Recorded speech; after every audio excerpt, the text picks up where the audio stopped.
There's been no shortage of talking points over the last 2 weeks, with all of the games being revealed and showcases having 30 or 40 different titles being highlighted. But there's something interesting happening when it comes to some of these platforms, specifically Microsoft with their Xbox. As we just heard, there's going to be what's called a reset over the next 100 days for the brand. But it appears that even before that memo went out, Asha Sharma has been making some moves behind the scenes. Some of them, I guess, last minute, to the point where Microsoft and PlayStation, their relationship is fractured. Sony's mad at Microsoft with some of the things they've been doing, and it kind of feels like the corporate level console war is back to a degree. But we'll go over that here today. So if you guys enjoyed the video, hit the like button, subscribe if you're new. So there was again, a very weird set of circumstances that happened here leading up to the event, things that happened at the event, and now reports coming out since that big Xbox showcase event. Okay. So starting here, all right, Gears of War E-Day. Big reveal, of course. People very excited heading into the fall for this game to release. Now, of course, being an Xbox console exclusive, it will still release on PC and on Steam, but it is not coming to the PS5. However, it's pretty obvious that it was supposed to come to the PS5. And there is just so much public evidence around this, whether it's the ratings, like there was a PEGI rating for a PlayStation 5 version of Gears of War E-Day, even coming down to, and it's, I mean, you can write it off as incompetence or just them last minute changing this stuff up. I mean, there was an entire Xbox podcast where they threw up the PlayStation 5 logo on the Gears of War E-Day end card here for the game. And that got caught by many people. It was already being posted up online, and people were like, oh, look, there's the PS5 logo, to the point where Microsoft took this stream down. Like they just completely cut it. And I mean, it doesn't look great, when you see that and you go, well, okay, obviously there was a PlayStation 5 version of the game, and they decided to pull that back. And instead, as Asha Sharma has said in the past, the plan's the plan until it's not. Revert it back to just being an Xbox exclusive, just outright. Okay, so of course the press is at least pushing a bit on this, trying to get some kind of clarification as to what is going on here. And this is from Eurogamer. Their editor-in-chief, Chris Tapsell, attended a Summer Game Fest presentation and group Q&A following the big reveal, where we got to ask developers at the coalition around this entire thing of changing their plans. And they say, well, we never talked about it going to PS5, the studio creative director said. It was never changed. I would say that Gears as an exclusive makes a ton of sense. It's kind of an honor and exciting to be one of the Xbox flagship titles. And I mean, we've been over this a million times. People talk about exclusives one way or the other, either in a positive light or it's like the worst thing ever for gamers. But growing up, yeah, exclusives were that was kind of the thing. You wanted a studio to take full advantage of one specific piece of hardware, but that's mostly because the systems were very different from each other back then. That's less so a factor now, where both companies, Microsoft and Sony, are tapping AMD for what end up being very similar chips now. All right. Still, though, when asked about the idea of a smaller audience, because here's the thing, Gears, especially Gears E-Day, it needs a pretty large audience for the multiplayer to stay afloat or just active enough. And I do question around PC, and because like if you look up Gears of War Reloaded, I know that wasn't as big of a release. It was kind of like, I think, mostly centered around let's get Gears to the PC or to PS5, and now they've reverted that, it looks like. But it doesn't seem like it blew up that much on PC. I think on Xbox that's where it's primarily played.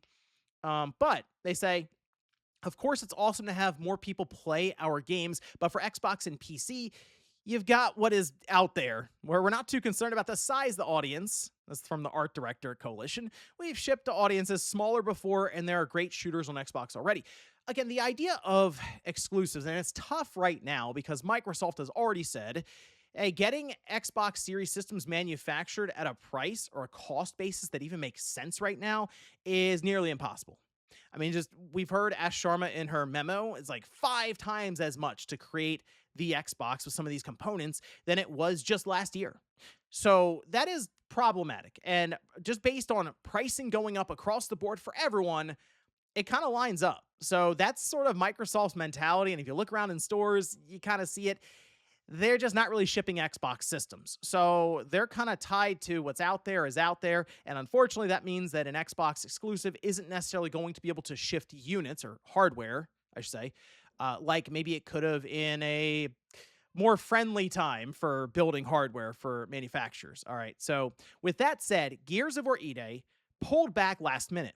It appears something else was also pulled back last minute to the point where Sony is not happy about it. Now, this is over on Bloomberg from Jason Schreier, who had an entire write-up ahead of the memo that was posted by Asha Sharma. In fact, I feel like he'll typically reach out to these different companies to get comments. So Microsoft knew this story was coming, and in response, they just posted the memo.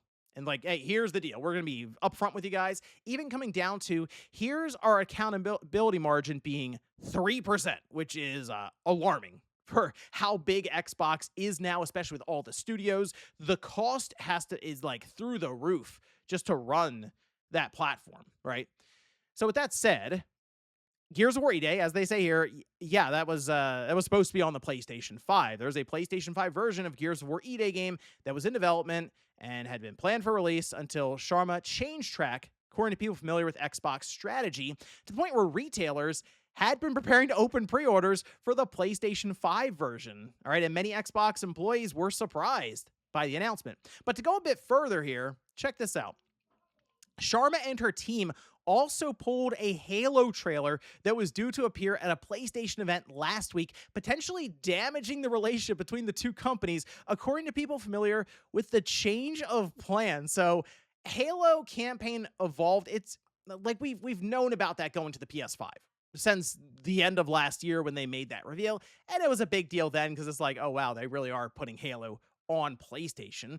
Although I guess you could kind of line it up to Gears of War Reloaded, because that's just like the first Gears of War that they moved over to the PlayStation, seemingly prepping them for E-Day, and now they've changed course. So here with Halo Campaign Evolved, I really do think, especially now, if Microsoft could take it back, they would. They would say, you know what, no, Campaign Evolved is not on PlayStation, clearly just based on what they did here with Gears of War E-Day, but they're kind of locked in. They've already set this up. Apparently, there were contracts in place for this. It was revealed months and months ago, and now they just kind of have to ride this out. But you know what? Pulling the trailer out of Sony's State of Play, yeah, that would probably annoy Sony. These events take months to put together. It's not something they just come up with, that month or, the previous month. So, like, a good chunk of the year is dedicated to, okay, here's a big event we're going to put together, and we have to line up all the PR. We have to make sure everyone is under the embargoes and set up any kinds of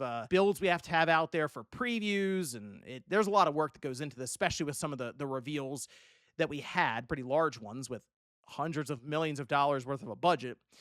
But having a third party, then technically with Microsoft, having Halo and Master Chief there ready to go, and I'm sure Sony sees that as a victory on their side, and then all of a sudden pull that trailer away, and it had to have been fairly recent then, if the change for E-Day was so recent that they accidentally showed the logo on their own Xbox podcast stream, and then had to kind of damage control that a bit. This might have been something that happened a week or two before the State of Play. So yeah, that would be quite frustrating if I'm Sony. And to a degree, that would make me go, oh, wow, they might actually be pretty serious about this exclusivity pitch. Halo is still coming out, Campaign Evolved, on the PlayStation 5. At this point, though, based on the way they're trending, I don't believe the next Halo is going to be on PlayStation 5 or really any side projects, even if it's like heavy multiplayer themed. So if they were going to do that, I really do think Halo Infinite, at least the free-to-play multiplayer side, would have been put on PlayStation, but they have avoided that completely. There's still, even when Campaign Evolved comes out, there will not be what I think is like the heartbeat of Halo, the competitive multiplayer, on PlayStation. So in a way, yes, Master Chief would be gracing a PlayStation console, but actual Halo still has not. So, I mean, I guess if technically it was still Phil Spencer running the show there, that we probably would have seen a trailer for for Halo campaign evolved at that state of play, and that would have been that would have been an insane thing to see. But I'm curious what Asha means when she says 100-day reset on the Xbox brand, because clearly she's signaling that studios are going to close, layoffs will happen. But it does appear that they're trending in the direction of they're getting serious about exclusive games, trying to push forward their Xbox brand without being able to make consoles. So this is where things get kind of weird, and I'm unsure how exactly they figure that out. But one thing's for sure, that's last minute odd decisions that are being made here, and it's something I'm sure that has probably rubbed Sony the wrong way, with Halo being pulled back and probably making them have to scramble and put certain things, rearrange certain things to make it all work. I mean, weeks even ahead of that state of play. But let me know what you guys think about this one down below, with things shifting a bit there for Microsoft pretty quickly too, by the way. I mean, people were weeks ago saying, "Hey, exclusivity, let's do that," and all of a sudden, Asha Sharma is making moves that even at the expense of Sony, in order to, I guess, try to hold the brand up for Xbox a bit more, pulling back Gears of War EA, and even a presentation for Halo at the state of play. Thanks, guys, for watching, and I'll see you next time.